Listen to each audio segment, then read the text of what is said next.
It was mid-February of 2019 when I was sitting in the middle of my mastermind group. It was a group of high-level leaders, and we were spending the day just spending some time going even further on ourselves and being led powerfully in the group. And for this particular exercise, we were all going around and sharing something that was meaningful that we could all use some support with. And I asked for some support. I asked for some support, and shared a story in my life. And honestly, to tell you the truth, the story that I shared was really about uh, a story of belonging, of a time where I felt like I didn't belong. And I got some feedback. I got some feedback on that story around where it was powerful, where it was missing the mark.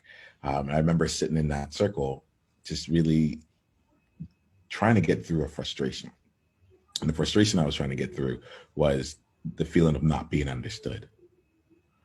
And so as I was telling the story, people were coming back and giving me feedback, and they told me that I wasn't bringing enough emotion to it. They weren't able to feel my emotions in it. I remember being really frustrated, and then like saying, "Okay, well, if you want to hear a story where I have emotion, here it is." And I shared this belonging story with them. And right after I finished it, someone to my left raised her hand, and she said, "You know, you have this beautiful name. It's Niyama.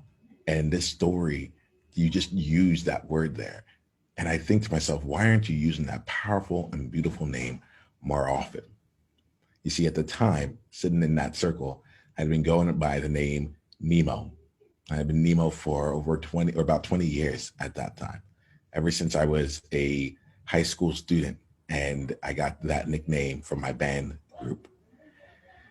And I was sitting in that circle, and she mentioned, "Why don't you use the name Niyama, which is the name that your parents gave you? It's imbued with power. It's a beautiful name.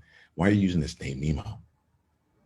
And I remember looking at her, turning to my left and looking at her, looking her right in the eyes and saying, "Thank you." And that's it. Just simply like accepting the comment, but not really receiving the comment. You know how that is. You know how that can be, right? But it's like thanks, but like I'm Nemo. I'm Nemo. And just really refusing the call to step into anything beyond. Right afterwards, I didn't know this. It was kind of like the 1-2 combo. Right afterwards, another gentleman in the circle stepped forward and said, "I need to tell you something, Nemo. And I'm going to say this loudly so you can hear it." And that kind of perked me up. I got like set up straighter in my seat.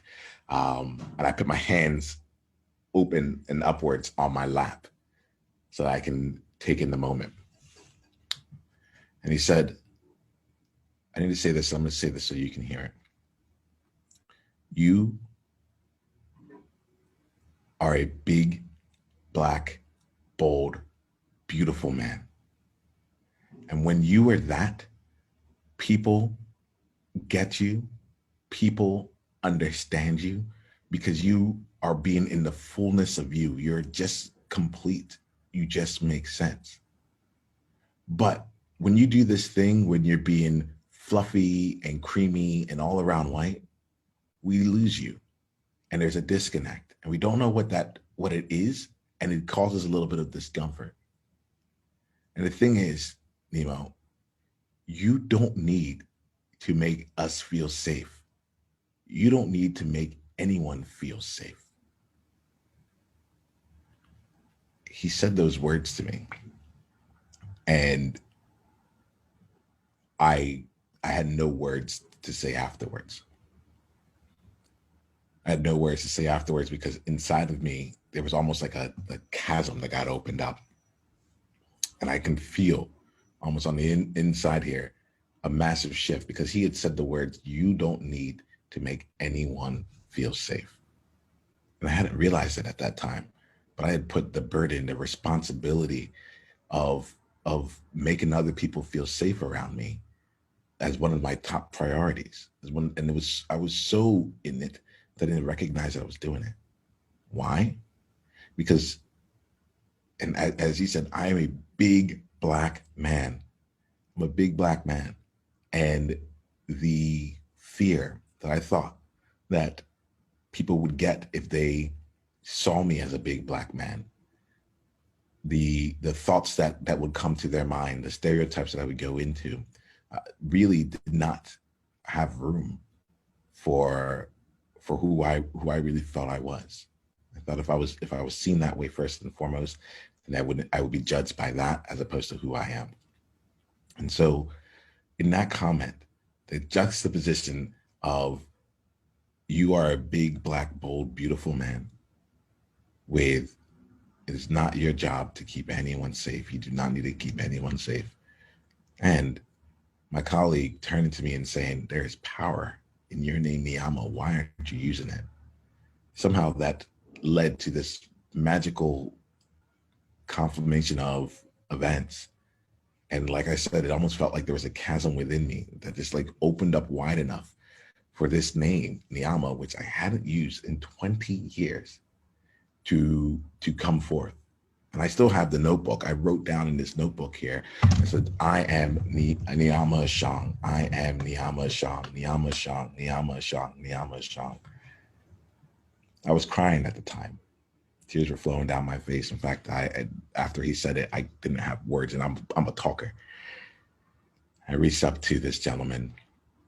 I just gave him a hug as tears started landing on his shoulders. And the rest of the circle continued with the exercise, and I sat down.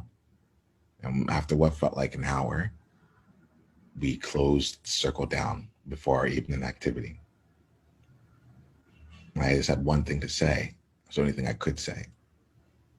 So while we were all sharing our insights for the day, I came out and made one announcement.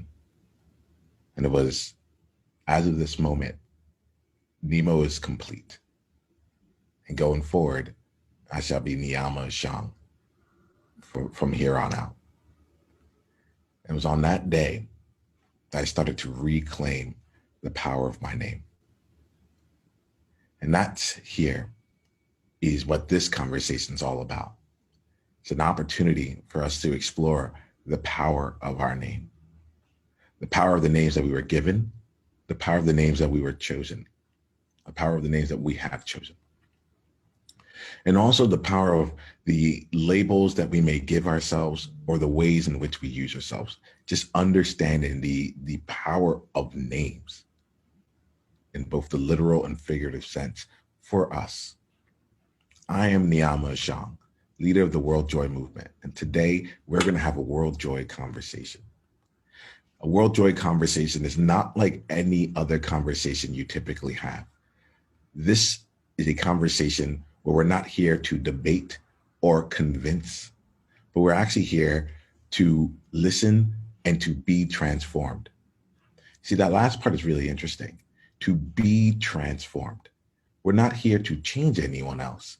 We're not here to get other people to see things the way we see it. We are actually in this space for a space of transformation, to share in such a way, with such level of honesty and depth, that we encourage, absolutely with courage, that we are, each individual here is able to transform themselves just a bit. Our measure of success here is 1% different. You can leave here 1% different, 1% deeper in your knowledge, 1% more connected to yourself, 1% more connected to someone else. Then we've succeeded in our conversation. We look at our World Joy conversations as an opportunity to leave the way that most people think that connection and communication and relationship is formed. And instead, we give ourselves a chance to explore the communication techniques, tools, and experiences that are going to take us and help us move forward in this ever more uncertain and ever more volatile world. Because one thing that we found is that as the times get less and less stable, as each day looks more different than the day before, the fastest way to have the surest footing is to be able to be in communication, to share ideas, to share information, to get help, to have someone look at you and ask a powerful question to help you see places you haven't been and that no one else has been. It's hard nowadays, and we each have our challenges, and we come together under conversation to be able to find that deeper connection. And through the connections built here, find opportunities to collaborate all throughout the work that we do, and even further on the World Joy Movement platform, which you can go to by going to beworldjoy.com. It's the World Joy Movement. Yeah. What was your greatest insight from this conversation? And if you want to come and be a part of a conversation like this live, it's really simple. Just go to beworldjoy.com and come introduce yourself, and let's take the conversation to the next level, because you're there now. All right, let's play.